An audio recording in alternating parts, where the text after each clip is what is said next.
Hello, good morning, Jai Hind, my dear students. Welcome all of you here in our class. So guys, as you know that we are discussing the second chapter of civics, that is the constitutional design. And we have discussed the definition of constitution, and after that we have discussed the constitution of South Africa, that what had happened in South Africa. We have discussed the society of South Africa, and we have discussed that how all the movements, all the you can say protest has started in South Africa.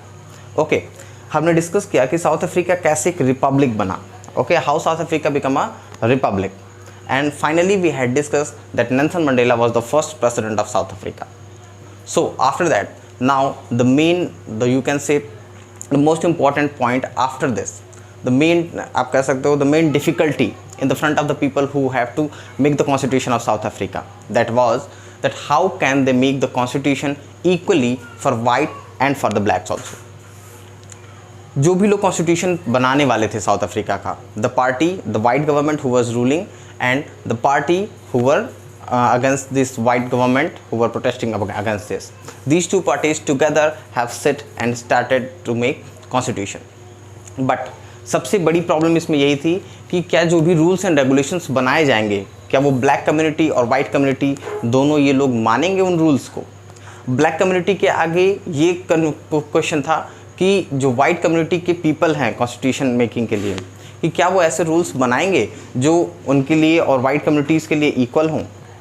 और white community के लोगों के सामने क्या confusion थी कि क्या black community के जो पीपल हैं क्या वो उनको प्रेफरेंस देंगे, क्योंकि अभी तक वाइट कम्युनिटी के पीपल प्रिविलेजेस यूज़ कर रहे थे, प्रिविलेजेस आप कह सकते हो एंजॉय कर रहे थे. इसलिए अफ्रीका को कॉन्स्टिट्यूशन बनाने के लिए दोनों ग्रुप्स के पास मतलब कन्फ्यूज़न था बहुत उन दोनों लोग ग्रुप्स के पीपल के बीच में. Okay, but finally they have made a constitution for South Africa, and you can say that was the most beautiful constitution of the world. आइए डिस्कस करते हैं, क्योंकि यहाँ पे एक ही कंट्री के अलग अलग कम्युनिटीज़ नहीं, दो डिफरेंट कंट्रीज़ की डिफरेंट कम्युनिटीज़ साथ में रहने वाली थी. जैसे ही नेल्सन मंडेला प्रेसिडेंट बने साउथ अफ्रीका के, सबसे पहले उन्होंने साउथ अफ्रीका के लोगों से रिक्वेस्ट की. क्या रिक्वेस्ट की कि now we the blacks and the whites we will live together here in this country and we will live for each other. हम दोनों एक दूसरे के लिए जिएंगे, हम दोनों दोनों कम्युनिटीज़ एक साथ जिएंगे, यहाँ रहेंगे, रूल्स एंड रेगुलेशन सबके साथ सबके लिए इक्वल रहेंगे. एंड स्पेशली उन्होंने ब्लैक कम्युनिटी से एक रिक्वेस्ट की कि वो कभी भी वाइट कम्युनिटी को अपना दुश्मन नहीं समझेंगे, उनको इक्वल समझेंगे और कभी भी उनसे अपने मन में बदला लेने की फीलिंग नहीं रखेंगे. इन सभी चीज़ों को ध्यान में रखते हुए Nelson Mandela and these two parties have made the constitution of South Africa. So let's discuss what was the constitution. First one, look, constitution of a country. First we will discuss that what is a constitution. Constitution of a country is a set of written rules that are accepted by all the peoples living together in a country. उनको ये confusion था, उनको ये डर था, इन दोनों parties के लोगों के बीच में उनको ये डर था कि जो रूल्स एंड रेगुलेशंस बना रहे हैं क्या वो लोग मानेंगे या नहीं मानेंगे. इसके लिए उन्होंने कॉन्स्टिट्यूशन में क्या लिखा स्पेशली कि जो भी रूल्स एंड रेगुलेशंस बनाए जाएंगे उनको सभी लोगों को इक्वली, जो भी उस कंट्री में रहते हैं उनको क्या करना पड़ेगा, रूल्स एंड रेगुलेशंस को फॉलो करना पड़ेगा, उसको मानना पड़ेगा. And that was the first thing regarding constitution. Constitution of a country is a set of written rules. That means constitution होता क्या है, किसी भी कंट्री में जो रिटन रूल्स का जो सेट होता है that are accepted by all the peoples living together in the country, जिसको उन सभी लोगों को, कंट्री में रहने वाले सभी लोगों को मानना पड़ता है. That is called the constitution. The second thing, the second one what it was. And one more thing,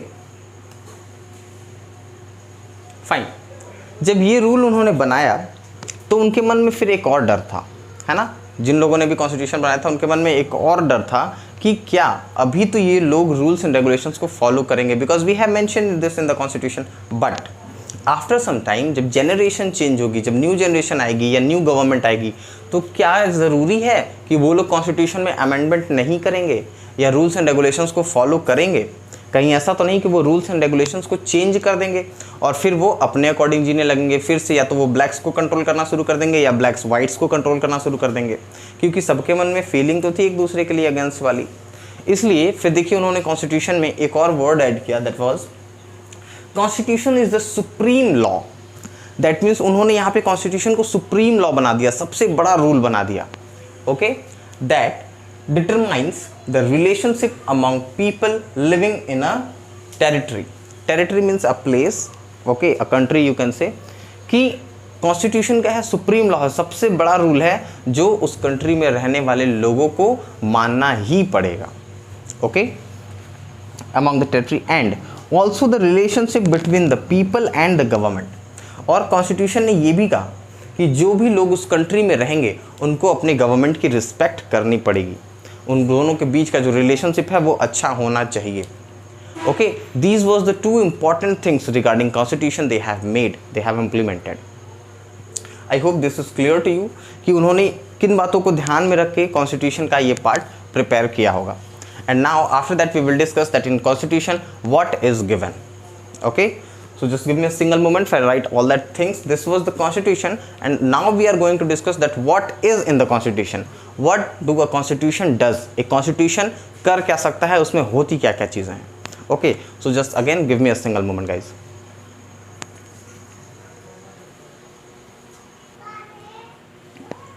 Look guys, we have discussed that what is constitution and now we are going to discuss that what does a constitution do. कि ये constitution कर क्या सकता है, constitution में actually लोगों के लिए और गवर्नमेंट के लिए लिखा क्या होता है. Okay, so let's start it. So as you can see this is what does a constitution do. That means एक कॉन्स्टिट्यूशन किसी भी कंट्री में रहने वाले लोगों के लिए और गवर्नमेंट के लिए क्या क्या स्पेसिफिक चीज़ें देता है. So let us discuss. First one, it generates a degree of trust. Degree of trust means what, कि ये लोगों के बीच में एक भरोसा जगाता है. किस तरीके से? And coordination that is necessary for different kind of people. Look, Nelson Mandela और टू पार्टीज को पता था कि कंट्री में दो डिफरेंट कम्युनिटीज़ रह रही हैं, white community, black community. Coloured को तो हम वैसे भी ब्लैक या वाइट में काउंट कर सकते हैं. Mostly the black community and the white community, जिसके बीच में मोस्टली प्रॉब्लम्स थी, है ना. इस वजह से उन्होंने क्या किया, पहले कॉन्स्टिट्यूशन में कुछ ऐसे रूल्स एंड रेगुलेशंस दिए जिससे दोनों कम्युनिटीज़ के लोगों को क्या किया जाए, भरोसा दिलाया जा सके कि इस पूरे कॉन्स्टिट्यूशन में ये सारे रूल्स एंड रेगुलेशंस आपको इक्वली ध्यान में रखते हुए बनाए गए हैं. इस वजह से first the most important thing that a constitution generates a degree of trust, यानी कि भरोसा जगाता है, and coordination that is necessary for different kind of people living in the country. You can से कि उस कंट्री में रहने वाले डिफरेंट पीपल के बीच में भरोसा जगाना और उनके बीच में जो कोऑर्डिनेशन है वो बनाना, that is very very important. That is written first in the constitution. Okay, constitution में ये मोस्ट इंपॉर्टेंट चीज़ है. After that the second thing, it specifies how the government will be constituted. That means कि country में जो government बनेगी, जो white community की हो, ब्लैक कम्युनिटी की हो या दोनों के कोऑर्डिनेशन की हो, ये जो नई गवर्नमेंट बनेगी वो कॉन्स्टिट्यूट कैसे करेगी, वो वर्क कैसे करेगी, है ना. उसके क्या क्या पावर्स होंगे, क्या क्या रूल्स एंड रेगुलेशंस होंगे, क्या क्या बाउंडेशंस होंगे, and also who will have power to take which decision, और किस बॉडी को, किस पर्सन को किस तरीके के डिसीजन लेने का पावर दिया गया है. All these things are mention in the constitution. Simply we can say first, constitution gives, you can say constitution says that all the persons living in the country are equal for each other and for the country and for the government also. And the second thing that constitution said that all the people and the government, how they have to work in the country, okay, and which person can take which type of decisions. Fine. So now the next two things which are left that we are going to discuss. So give me again a single moment. Okay, now the next two things that a constitution do, we can say the constitution gives us, that is it lays down limits on the power of the government. As we have discussed right now, that it gives it tell us that which government, which body, which person can take which type of decision, and after that it gives us limits to the government. It lays down limits on the power of the government and tell us what the rights of the citizens are.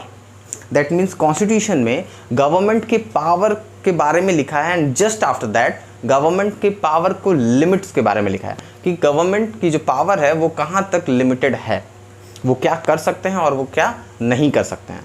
And after that the most important thing that all the things will be done in to taking in the point all the rights of the citizen, है ना, कि हर citizen के right को ध्यान में रखते हुए ही government को कोई भी काम करने की आप कह सकते हो परमिशन है, otherwise they can not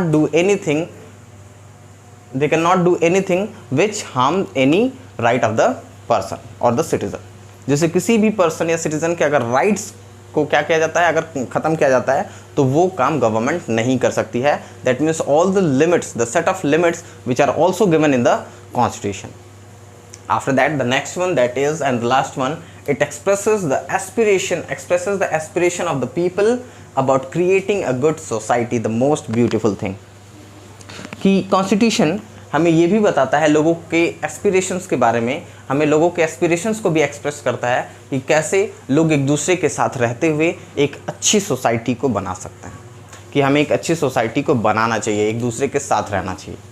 Okay, so I hope this was all clear that how the Constitution of Africa has formed and what were the things which were mentioned in the Constitution of the South Africa, and कि किन किन बातों को ध्यान में रख के इसको बनाया गया ताकि फ्यूचर में भी लोगों को प्रॉब्लम ना हो, क्योंकि प्रेजेंट टाइम में और फ्यूचर टाइम में इन दोनों चीज़ों को ध्यान में रखते हुए अफ्रीका का कॉन्स्टिट्यूशन को प्रिपेयर किया गया था। आई hope this is all clear and you have enjoyed this topic, and next time we will discuss about the Constitution of India. Thank you and so much guys. Thank you, Jai Hind.